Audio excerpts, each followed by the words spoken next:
हरे कृष्णा।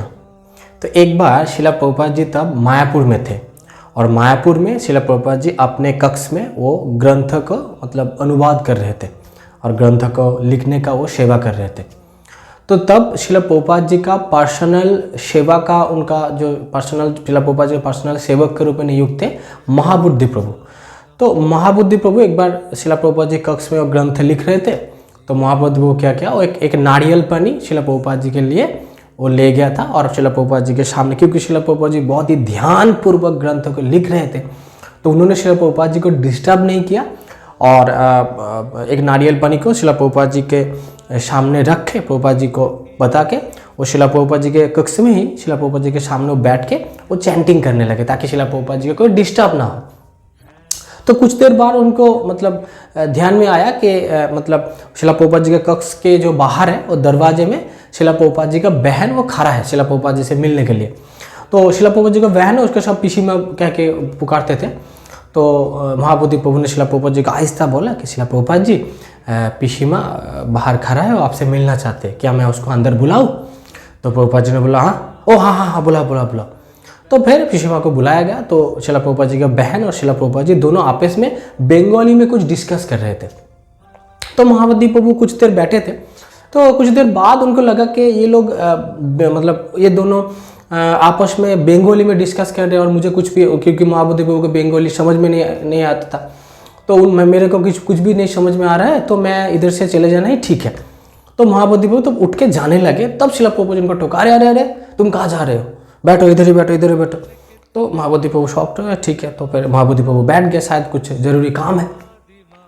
तो उसके बाद और भी 20-30 मिनट तक शिला प्रभुपाद जी और उनका बहन का कॉन्वर्सेशन जारी था। तो महाबुद्धि प्रभु 20-30 मिनट बैठे रहे, चैंटिंग करने लगे और 20-30 मिनट बाद उसके बाद शिला प्रभुपाद जी की जो बहन है वो घर से चले गए, कक्ष से चले गए। उसके बाद शिला प्रभुपाद जी महाबुद्धि प्रभु को बोले ठीक है, तो आप तुम जा सकते हो।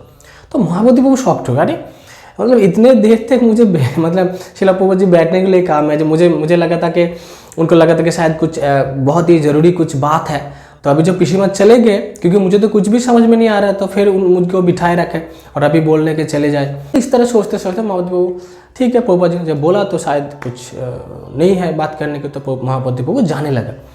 तो प्रभुपाद जी को लगा कि महाबुद्धि प्रभु ये सोच रहा है। तो दरवाजे तक जाने के बाद उन्होंने महाबुद्धि प्रभु रोका, सुनो, तुम सोच रहे हो ना मन ही मन कि क्यों मैंने तुम्हें बैठने के लिए बोला, क्योंकि तुम्हें तो कुछ भी नहीं समझ में आ रहा था, तो फिर भी मैंने तुमको क्यों इधर पर बैठने के लिए बोला?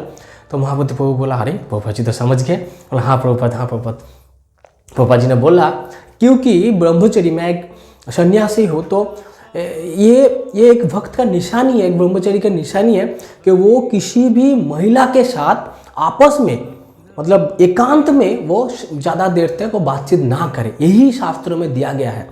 तो प्रभुपाद जी एक शास्त्र का श्लोक उद्धृति किया, उन्होंने बोला कि शास्त्र में ऐसे लिखा गया है कि हमें एकांत में हमारे माँ के साथ, बहन के साथ, इनफैक्ट मेरे बेटी के साथ भी, अपने बेटी के साथ भी शास्त्रों में एकांत में बहुत देर तक बात करना मना किया गया है। तो इसीलिए मैंने तुमको इधर बैठने के लिए कहा। तो महाबुद्धि प्रभु जब ये सोचा ना, तो वो हैरान हो गए कि देखिए शिला प्रभुपाद जी बुजुर्ग थे, तब उसका एज बहुत हो गया था, और पीसीमा जो थे, शिला प्रभुपाद जी बहन जो थे, वो भी ओल्ड थे, वो भी वृद्धावस्था प्राप्त हो गए थे। तो ये दोनों अगर आपस में कुछ डिस्कस भी करें, और अपने बहन जिनके साथ शिला प्रभुपाद जी बचपन में कितना खेला था, तो अगर ये दोनों आपस में बात भी करते ना, तो किसी को भी मन में, अगर हम लोगों को मन में कुछ आता था क्या, तो ये दोनों तो दो बुजुर्ग आपस में बात कर रहे क्या है। लेकिन क्योंकि ये शिला प्रभुपाद जी सिखा रहे हैं हमको, वो खुद पहले पालन करते थे। यही था शिला प्रभुपाद जी का एक खास बात कि आचार्य कौन होते, अपने आचार्य अपरे सिखाए। शिला प्रभुपाद जी जो भी कुछ ग्रंथों में लिखते थे, जो भी कुछ बातचीत बताते थे, वो पहले खुद अप्लाई करते थे। यही था शिला प्रभुपाद जी का निशान। और इससे हमें सीख क्या मिलती है? ये बहुत बड़ा एक शिक्षा है हमारे इस्कॉन के हर एक मेंबर के लिए, जो कि आतुर है back to home, back to Godhead जाने के लिए, कि शिला प्रभुपाद जी इस्कॉन के लिए ना एक छत के तरह है। शिला प्रभुपाद जी का छत्र छाया में अगर हम रहे तो बहुत ही सेफली हम लोग आहिस्ते आहिस्ते स्पिरिचुअली प्रोग्रेस कर पाएंगे। तो शिला प्रभुपाद जी तो अभी नहीं है, तो इस शिला प्रभुपाद जी का छत मतलब शिला प्रभुपाद जी का छतरी मतलब क्या है, शिला प्रभुपाद जी का इंस्ट्रक्शन। तो अगर हम लोग शिला प्रभुपाद जी को छत्र छाया में रह के भक्ति जीवन करें, उनको एज इट इज पालन करें तो सेफ है। लेकिन जब भी हम लोग बाहर आ जाएंगे ना तो हमारे लिए मतलब नजरे हटी, दुर्घटना घटी। मेरे कुछ दिन तक मेरे वीडियो में बहुत सारे लोग कमेंट करे, कुछ लोग, बहुत सारे नहीं, कुछ लोग कमेंट करे पाटना के बारे में कुछ बोलिए, इस्कॉन पाटना। तो पहले बात तो ये, मैं सोशल मीडिया में इतना एक्टिव नहीं रहता हूँ और फिर भी इधर उधर से बातें आ ही जाती है। लेकिन मेरा जो काम है, मेरा टारगेट फिक्स्ड है कि हाँ मुझे जाना है। तो ये जो कंट्रोवर्सी, जैसे तुम कुछ नहीं बोल रहे हो, प्रोटेस्ट करो, ये प्रोटेस्ट करो, ऐसे बहुत अनब शनब भी बोल रहे हैं मेरे पर्सनली मेल करके, मैसेंजर में उल्टा फुल्टा बोल रहे हैं। तो मैं तो मतलब पहले बात तो मैं उसको इग्नोर ही करता हूँ कि क्या कोई कुछ भी कहे, मुझे कोई फ़र्क नहीं पड़ता है। लेकिन फिर भी मुझे कभी कभी हंसी आता है कि हमारा काम क्या है, कृष्ण भोजीवत तोरे संसारे आईजो। तो मुझे गुरुदेव ने कोई पर्सनल इंस्ट्रक्शन ऐसे नहीं दिया ना, तुम इसके बारे में कुछ बोलो, तुम इसके बारे में कुछ बोलो। हाँ, जो हुआ है वो हमारे लिए दुर्भाग्यजनक है। लेकिन अगर मुझे पर्सनली कहा गया है कि प्रोटेस्ट करो, तो अगर मेरे वीडियो को आप लोग ध्यान से देख रहे हो तो आपको लगेगा कि मैं जब से वीडियो बनाना स्टार्ट किया हूँ, हर एक वीडियो में मैं प्रोटेस्ट करता हूँ। और प्रोटेस्ट क्या है, ये जो लीला नहीं है, प्रभुपाद जी की लीला सुन के वाह वाह प्रभुपाद जी, लेकिन लास्ट में जो मैसेज होता है वही मेरे लिए प्रोटेस्ट है। मैं कितने बार शिला प्रभुपाद जी ने कहा कि एक भक्त को दूसरे माता जी के साथ, प्रभु जी माता जी के साथ मतलब एकांत में 5 मिनट से ज़्यादा बात नहीं करना चाहिए। लेकिन आज इस्कॉन क्या कर रहे हैं, इस्कॉन में अंदर मतलब इस्कॉन में भैया बहन ये कल्चर आ गए। आचार्य लोग तो ये हमें नहीं सिखा रहे। आचार्य लोग कहते हैं कि मेरे स्त्री के अलावा हर सभी जो स्त्री है वो मेरे लिए माता जी है। तो एक माता जी के साथ कैसे डील करना चाहिए हम लोग भूल रहे हैं। और भैया बहन ऐसे कल्चर हमारे आगे, जैसे मटेरियल लोग पार्क में जाते हैं, ऐसी तरह से भक्त लोग क्या करते हैं, आपस में प्रभु जी माता जी लोग फोन में बात घंटों के घंटे पर बात करते रहते हैं। और प्रोग्राम में वो लोग आते हैं और ऐसे कुछ करते हैं जो कि इस्कॉन के लिए, जो कि आचार्य वर्ग जो प्रभुपाद जी ने जो हमारे सिखाए हम लोगों को कि हमें भगवान के लिए जाना चाहिए मंदिर, लेकिन हमारा उद्देश्य चेंज हो रहा है। और क्योंकि और प्रीचिंग जो एक बहुत ही बड़ा इस्कॉन के अंदर अभी ऐसा हो गया कि preaching is the essence, preaching is the essence. हाँ, प्रभुपाद जी ने कहा है प्रीचिंग इज द एसेंस, लेकिन उसके पहले 2 वर्ड और कहा है, books are the basis, purity is the force. तो शिला प्रभुपाद जी का मोड क्या है, तुम लोग मेरे बुक को पढ़ो, पहले पढ़ो, और जब पढ़ोगे बारीकी से तो तुम लोग प्योर होगे, चेतो दर्पण मार्जन होंगे।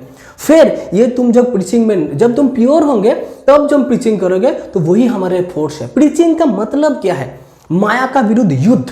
तो अगर मैं युद्ध में उतरूं और मेरे कोई ढाल नहीं है, कोई तलवार नहीं है और मेरे पावर नहीं है, मैं हीर न हूँ, तो कोई तो माया तो मुझे काट के चले जाएंगे ना। और वही हो रहा है, कोई आ रहा है चलो प्रीचिंग करो, और प्रीचिंग जा रहा है, वाह मेरे इतने फॉलोअर बढ़ गए, मान यश प्रतिष्ठा, और मैं अहंकारी हो रहा हूँ और मैं खुद अपने आप को इस्कॉन समझ रहा हूँ। और इसीलिए ये सब घटना घट रही है।